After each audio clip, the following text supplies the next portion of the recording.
అసతోమా సద్గమయ తవసోమా జ్యోతిర్గమయ మృత్యోర్మా అమృతంగమయ ఓం శాంతి శాంతి శాంతి అంటారు. దాని అర్థం ఏంటి? ఓ మనుషులందరి కోసం పాపం చిందించిన పరమాత్ముడు ఎవరో మీరు నాకు సమాధానం చెప్పాలి. ఎందుకు యేసుక్రీస్తు ప్రభు ఎందుకు సిలువెక్కాలన్నారు కదా? మనుషులందరి కోసం తనకు తానుగా వచ్చి బలై తిరిగి లేచినటువంటి ఆ వ్యక్తి ఎవరో మీరు సమాధానం చెప్పాలి. ఎందుకంటే మీ గ్రంథంలోనే ఉన్నది. మా బైబిల్ కూడా ఏముంటుందో తెలుసా? రక్తం చిందించకుండా పాప క్షమాపణ లేదు అని బైబిల్ చెప్తోంది. యేసుక్రీస్తు ప్రభు సర్వమానవ పాప క్షమాపణ కొరకు భూమి మీదకి వచ్చారు. ఆయన మరణించారు, తిరిగి లేచారు. ఆయన నామందు ఉంచబడే విశ్వాసాన్ని బట్టి ప్రతి మనిషి తప్పించబడతాడు అన్నదే సువార్త. మేము ఇదే చెప్తాం, ఇంకేం చెప్పం. దీన్ని పక్కన పెట్టండి.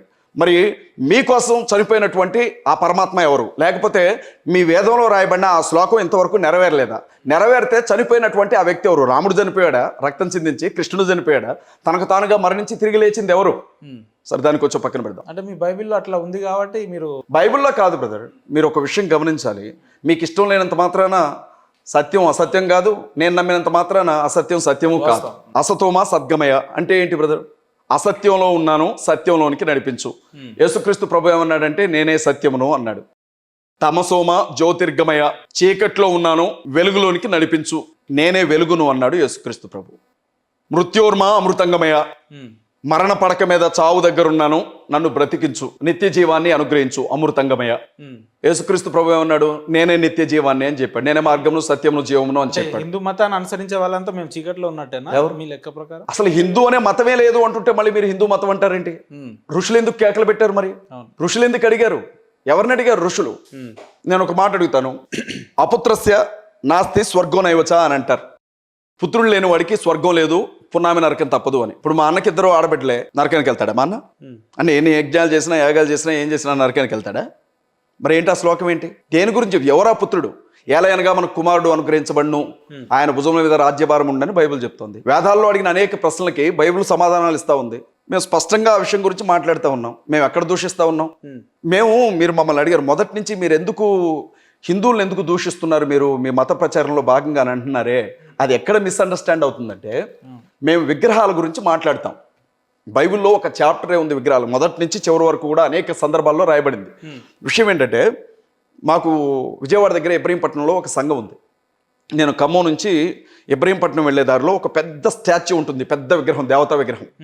ఆ విగ్రహం దగ్గరికి వెళ్ళగానే నా కారు డ్రైవరు ఆ విగ్రహాన్ని చూసి దండం పెట్టుకుంటాడు. అట్లా ప్రతి సండే నేను వెళ్ళడం, ఇది ఇలా జరుగుతూ ఉంది. ఒకరోజు అన్నాడు, అన్న అసలు ఆ దేవుని విగ్రహం చూడన్నా మతిపోతుంది నాకు చూస్తే ఎంత పెద్దగుందో అని అన్నాడు. నేను అన్నాను కదా, దాన్ని తయారు చేసినోడు ఎవడో వాడికి దండం పెట్టు అని చెప్పాను. అదేంటన్నా అంత మాట అన్నా అన్న. నిజమే, మరి అదొక సిమెంట్ లాగా, ఇనుములాగా, ఇసుకలాగా, మట్టిలాగా మిగిలిపోయి ఉంటే దాన్ని తీసుకొచ్చి దానికి ఒక స్ట్రక్చర్ గీసి దాన్ని ఎలా తయారు చేస్తే అలా చేసి దాన్ని ప్రొక్లైన్లు బట్టి దాన్ని లేపి ఇనుము పెట్టి ఇత్తడి పెట్టి అన్ని తయారు చేసి దానికి ఒక రూపం ఇచ్చిన వాడు సృష్టికర్త. దానికి ఆయన దానికి దండం పెట్టడం కాదు. క్రిస్టియానిటీలో విగ్రహారాధన చేసుకోవచ్చు, విగ్రహారాధన చేయడానికి అవకాశమే లేదు. మీరు నన్ను ఏమడుగుతున్నారు అంటే, మరి యేసుక్రీస్తు ప్రభు విగ్రహాలు మరే విగ్రహాలు ఎందుకు పెడతారు? ఇది మీ ప్రశ్న. అంటే జూడో మతంలో విగ్రహారాధన, జూడో మతంలో కూడా విగ్రహారాధన లేదు.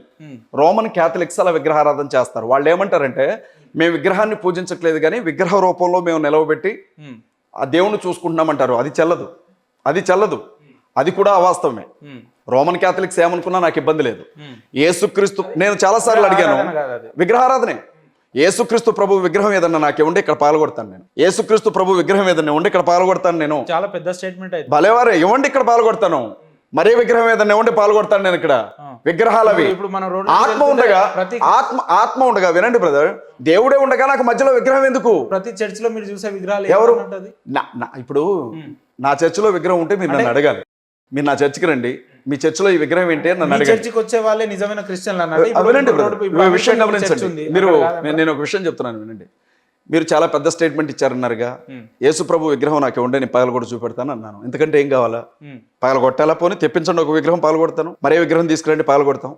యేసుక్రీస్తు ప్రభు వారితో మాట్లాడడానికి ఆయన ఆత్మరూపంలో ఆయన నాకు అందుబాటులో ఉన్నప్పుడు నాకు విగ్రహం ఎందుకు అంటున్నాను? ఇప్పుడు వినండి, ఒక్క నిమిషం సార్, వినండి బ్రదర్, ఒక విషయం చెప్పనే ఉన్నాను. దేవుడు 10 చర్చిల్లో ఉన్న విగ్రహాలు బ్రదర్, నేను వినండి బ్రదర్, సృష్టి మొత్తాన్ని సృష్టికర్త తయారు చేసాడు. సృష్టికర్తను తయారు చేయడం ఎవడి వల్ల కాదంటున్నాను నేను. ఈ భూమి మీద ఉండే సృష్టి మొత్తాన్ని తయారు చేసిన సృష్టికర్తని నీ చేతులతో నువ్వు ఎలా తయారు చేస్తావంటున్నాను నేను. ఇక ఆ లెక్క నువ్వు ప్రాణ ప్రతిష్ఠ చేసిన విగ్రహానికి మేము ప్రార్థన చేసి పెట్టిన విగ్రహానికి తేడా ఏముంటుంది అంటున్నాను నేను. మీ పాంప్లెంట్ లో చూసే విగ్రహం ఆ ఫోటో ఎవరిది, లేదంటే చర్చిల ముందు చూసే విగ్రహం ఎవరిది, అది ఎవరిది? దాన్ని వినండి బ్రదర్, దాని యేసుక్రీస్తు ప్రభు చనిపోయినప్పుడు ఆయన ఒంటి చుట్టూ ఒక బట్టను కప్పారు. ఆ బట్ట చాలా విలువైన బట్ట, అది తెల్లని బట్ట. యోధా ప్రాంతంలో ఆ బట్టను దొంగిలించడానికి దొంగతనాలు కూడా జరిగేవి. అలాంటి విలువైన బట్టలు అవి. వాటి మీద తైలాలు అవన్నీ పోస్తారు. ఆ వస్త్రం యేసుక్రీస్తు ప్రభు సమాధిలోంచి తిరిగి వెళ్ళిపోయిన తర్వాత అక్కడే పెట్టబడింది ఒకటి. రెండోది ఏంటంటే, క్రీస్తు సిలువ మోసుకుంటూ వెళ్ళేటప్పుడు యెరూషలేము దారిలో యేసుక్రీస్తు ప్రభు కింద పడ్డప్పుడు ఒక స్త్రీ, వెరోనికా అనే స్త్రీ, ఆవిడే రక్తస్రావం కలిగినటువంటి స్త్రీ అంటారు. 12 ఏళ్లుగా రక్తస్రావం కలిగినటువంటి ఆ స్త్రీ యేసుక్రీస్తు ప్రభు చొక్కా అంచును ముట్టుకొని బాగుపడుతుంది. ఆ తల్లి ఆయన ముఖం మీద ఇలా క్లాత్ పెడుతుంది. పెట్టినప్పుడు ఒళ్ళంతా రక్త ముద్దగా ఉన్న ఆయన ముఖ రూపం దాని మీద పడింది అంటారు. దీన్ని ఏం చేశారంటే డీకోడ్ చేశారు ఇజ్రాయెల్ వాళ్ళు. చేసి ఒక చిత్రాన్ని రూపొందించారు. అంటే క్రీస్తు ఆయన కట్టినప్పుడు దాన్ని బేస్ చేసుకొని వీళ్ళు అలా పెట్టుకుంటారు అంతే. ఇప్పుడు ఏముంది బ్రదర్, మీరు నేను ఇద్దరు నరుక్కుంటున్నట్లుగా కూడా A1 టెక్నాలజీలో పెడతారు. అది పెద్ద విషయమా? మరి మీరు యేసుక్రీస్తుకి అసలు రూపమే లేదని మీరు అంటారు. ఈ మధ్య కాలంలో మనం చూస్తున్నాం. నేను చెప్పేది వినండి బ్రదర్, యేసుక్రీస్తు ప్రభు పుట్టింది మనిషికే కదా, మనిషిగానే బతికాడు కదా. మనిషి అంటే నీలాగా నాలాగే ఉంటాడు కదా. మీరు చైనా వాళ్ళని చూసారు కదా, నలుగురు ఒకలాగే ఉంటారు. నేపాల్ వాళ్ళని చూసారా, నలుగురు ఒకలాగే ఉంటారు. యూదులను కూడా చూడండి, ఒక్కలాగే ఉంటారు వాళ్ళు. జ్యూస్ అంటారు వాళ్ళని, యూదుల్ని. వాళ్ళలో ఎవరిని చూసినా ఒకలాగే ఉంటారు. యూదుల వంశంలో పుట్టినటువంటి క్రీస్తు ఎలా ఉంటాడు? యూదుల అవతారం ఏమన్నా మారిందా? ఇక దానికి మనం ప్రత్యేకంగా చెప్పాల్సిన అవసరం ఏముంది? నేను ఏమంటున్నానంటే, అది స్వరూపం అన్నా, ఇప్పుడు విగ్రహాలు పెట్టి కొలిచే వాళ్ళ విగ్రహారాధన ఏ రూపంలో ఉన్నా తప్పే. విగ్రహారాధన అనేది ఏ రూపంలో ఉన్నా తప్పే. కొలిచే వాళ్ళని ఏమంటారు? క్రిస్టియానిటీని నమ్మే వాళ్ళు ఏమంటారు? ఆ విగ్రహం ఇదే, అది తప్పు అని నేను చెప్తున్నాను కదా. ఇంకేమంటారని మీరు అడిగితే దీనికి ఇంకే భాషలో చెప్పను, దట్ ఈస్ రాంగ్ అని ఇంగ్లీష్ లో చెప్పనా?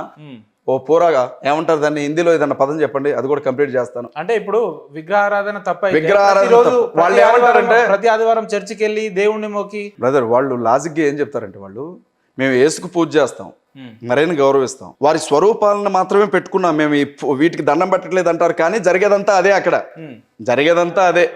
ఆ గుళ్ళో కొబ్బరికాయ, ఈ గుళ్ళో కొవ్వొత్తి. నేనేమంటున్నానంటే, అలాంటి వాళ్ళు క్రిస్టియానిటీలోనే అధిక భాగం ఉన్నారు. రోమన్ క్యాథలిక్సే ఎక్కువ క్రిస్టియానిటీలో. వాళ్ళు మేము ఇదంటే ఒప్పుకోరు. వాళ్ళు బైబిల్లో విగ్రహారాధన చేయమని ఎక్కడా లేదు. వాళ్ళు చదివే బైబిల్లో ఉండదు, మేము చదివే బైబిల్లో ఉండదు, ఒకే బైబిల్. కానీ వాళ్ళు ఏ దేశానికి వెళితే ఆ దేశంలో ఉన్నటువంటి సాంప్రదాయాల్లోనికి వెళ్ళిపోతారు. వాళ్ళు బొట్టు పెట్టుకుంటారు బ్రదర్, ఒక విషయం, బొట్టు పెట్టుకుంటారు ఆడపిల్లలు, పూలు పెట్టుకుంటారు తలకి, చక్కగా శారీ కట్టుకుంటారు. విగ్రహాన్ని మీరు ఊరేగించట్టే ఊరేగిస్తారు. మీరు భవానీ మాలలో అయ్యప్ప మాలలు వేస్తారు కదా, వాళ్ళు కూడా బ్రదర్ మాలలు వేస్తారు. మీరు నల్ల రంగు వేస్తే వాళ్ళు వంకాయ రంగు వేసుకొని తిరుగుతారు. మీరు పాదయాత్రలు చేస్తారు కదా, ఇక్కడి నుంచి ఆ గుడికి వస్తామని, వాళ్ళు కూడా ఇప్పుడు యేసుక్రీస్తు విగ్రహాలు పెట్టి బోనాలు కూడా ఎత్తుతున్నారు. మీరు ఎక్కడున్నారు బ్రదర్? మీరు ఇంకా యేసుక్రీస్తు ప్రభు వారికి చర్చ ముందు ఒక ధ్వజస్తంభాన్ని లేపారు, దాని గురించి కొడుతున్నారు. అది బ్రదర్, భారతదేశ ప్రజలు దేవుళ్ళను కూడా వాళ్ళ మతంలోనికి మార్చుకోగలిగినట్టు, వాళ్ళ అభిప్రాయాల్లోనికి మార్చుకోగలిగిన వాళ్ళు భారతదేశ ప్రజలు. ఆడికిపోతాయి బుద్ధులు, పుట్టుకతో వచ్చిన బుద్ధులు ఆడికిపోతాయి బ్రదర్. దేవుణ్ణి కూడా వాళ్ళ మతం ఎట్లయినా మార్చుకుంటారు. జరుగుతున్నది అది. ఇప్పుడు మీరు నన్ను చాలా పెద్ద కాంట్రడిక్షన్ లోనికి లాగారు. చాలా పెద్ద విషయమే నేను మాట్లాడాను. దీని మీద ఎన్ని వీడియోలు వస్తాయో చూడండి. కానీ అది తప్పు అని చెప్తున్నాను నేను. అది తప్పు. బైబిల్ ఒకే ఒక్కసారి దేవునికి విగ్రహం తయారు చేయాలని చూశారు బైబిల్లో. ఒకే ఒక్కసారి మోషే ధర్మశాస్త్రాన్ని దేవుని ద్వారా రాసిచ్చిన మోషే పర్వతం మీద, హోరేబు పర్వతం, సీనాయి పర్వతం మీద 40 రోజులు ఉపవాసం ఉన్నప్పుడు ఆయన కిందకి రాకపోతే ఆయన చచ్చిపోయాడు అనుకుని, అక్కడ ఉండే ప్రజలందరూ, ఆ కొండ కింద ఉన్న ప్రజలందరూ కూడా వారి ముక్కులకి, చెవులకి, మెడలో ఉండే బంగారాలన్నీ తీసుకొని ఒక దూడ రూపాన్ని తయారు చేసి ఇతనే దేవుడైన యెహోవా అనుకొని ఆరాధన చేశారు. వెంటనే ఆకాశం నుంచి చూసిన దేవుడు, మోషే నిన్ను కొండ దిగి అర్జెంట్గా కిందకెళ్ళు, వీళ్ళంతా అసహ్యమైన పని చేస్తున్నారు చూడు, దాన్ని పొడి కింద నలగొట్టి వాళ్ళతోనే తగలబెట్టు దాన్ని అని చెప్తాడు. ఫస్ట్ టైం ఒకే ఒక్కసారి విగ్రహం తయారు చేయడానికి చూశారు. కొన్ని వేల మంది చచ్చిపోయారు ఆ రోజు, చంపబడ్డారు ఆ రోజు దారుణంగా. దేవుడైన యెహోవాకు విగ్రహం చేయడానికి వీల్లేదు. దేవుని వాక్యం స్పష్టంగా అంటది, ఆకాశంలో కానీ, భూమి మీద కానీ, సముద్రంలో కానీ ఉండే ఏ జీవినైనా సరే నా రూపంలోనికి మార్చడానికి వీల్లేదని దేవుని వాక్యం చెప్తుంది. అంటే నా బొమ్మ పెట్టుకోమని చెప్పాడు బైబిల్లో. ఎక్కడ అంతా చేసేది ఏంది మరి? అదే కదా, అది తప్పు కదా. అది తప్పు కదా. మీరు దేని గురించి ఇలా బయటకు వచ్చి మాట్లాడుతున్నారు? బాబు గారి ఇంటెన్షన్ ఏంది బ్రదర్? దాని గురించి మాట్లాడే వాళ్ళు ఉన్నారు. నేను తెలుగు లెక్చరర్ని బ్రదర్, తెలుగు చెప్తా. ఇంగ్లీష్ లెక్చరర్స్ ఉన్నారు, ఇంగ్లీష్ చెప్తా. తమిళ చెప్పేవాళ్ళు ఉన్నారు, తమిళ చెప్తారు. అరే ఇన్ని భాషలు ఉండగా మీరు తెలుగు ఎందుకు చెప్తున్నారంటే మీకు ఏం చెప్పాలి నేను?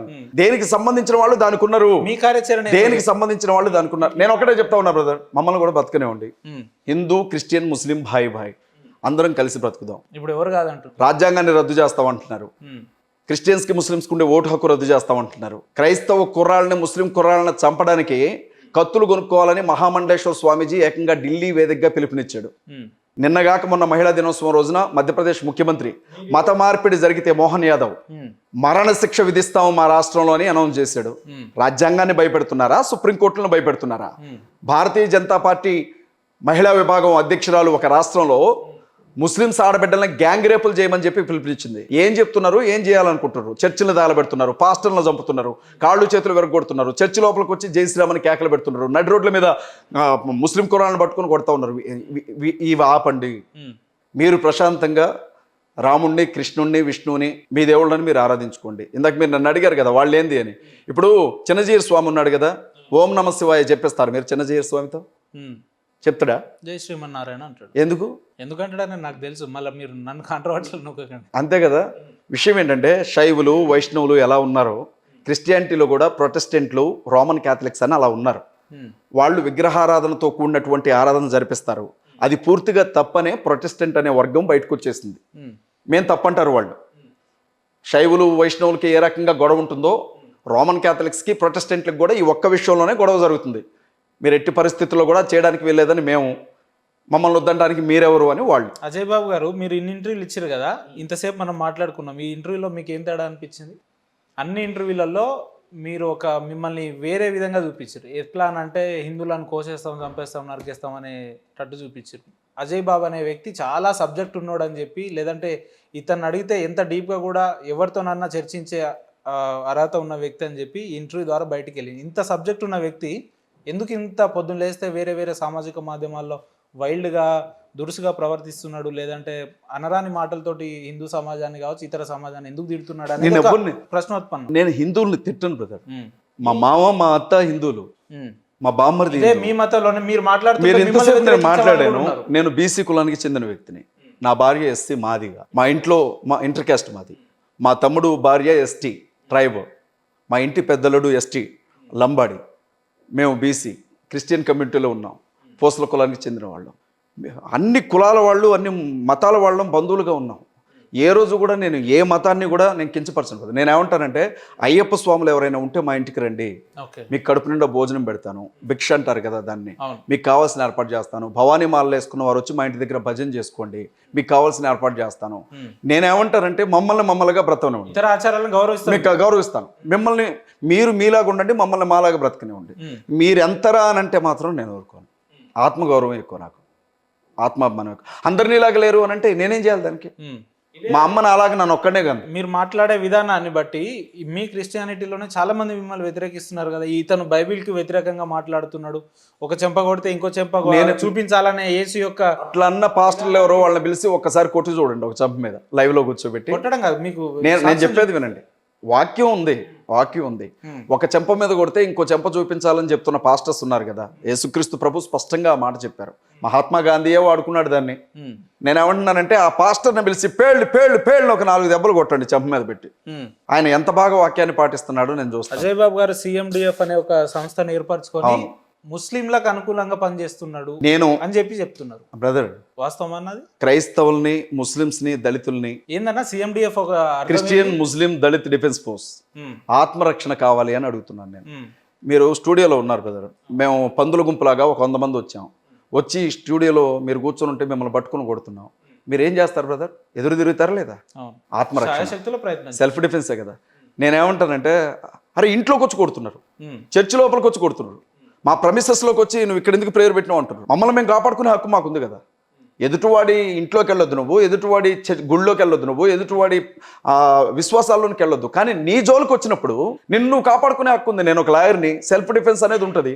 అది చెప్పాలి కదా. మరి క్రైస్తవులకి సెల్ఫ్ డిఫెన్స్ ఉంది, ముస్లింలకు ఉంది, దళితులకు ఉంది. ఈ మహానుభావులు తీసేస్తే తప్ప మనం దానికి ఏం చెప్పలేము మనం. ఇదే క్రిస్టియానిటీలో ఒక పాస్టర్ గానే పిలువబడే ఒక పెద్ద వ్యక్తి అజయ్ బాబు అనే వ్యక్తి, ఆయన పాస్టర్ కాదు, ఫ్రాడ్ స్టార్ అని చెప్పి మాట్లాడి. సూపర్, ఆయన నేను గౌరవిస్తున్నాను. జాన్ పాల్ గారని మీకు ఐడియా ఉండే ఉంటుంది. మీరు ఎవరు, జాన్ పాల్ గారు కావచ్చు, లేకపోతే విన్నారా? ఇంకెవరైనా ఆ కావచ్చు, visual వినండి మీకు చూపియాలా? అవసరం లేదు, పోనీ. నేను విన్నాను బ్రదర్, నేను విన్నాను.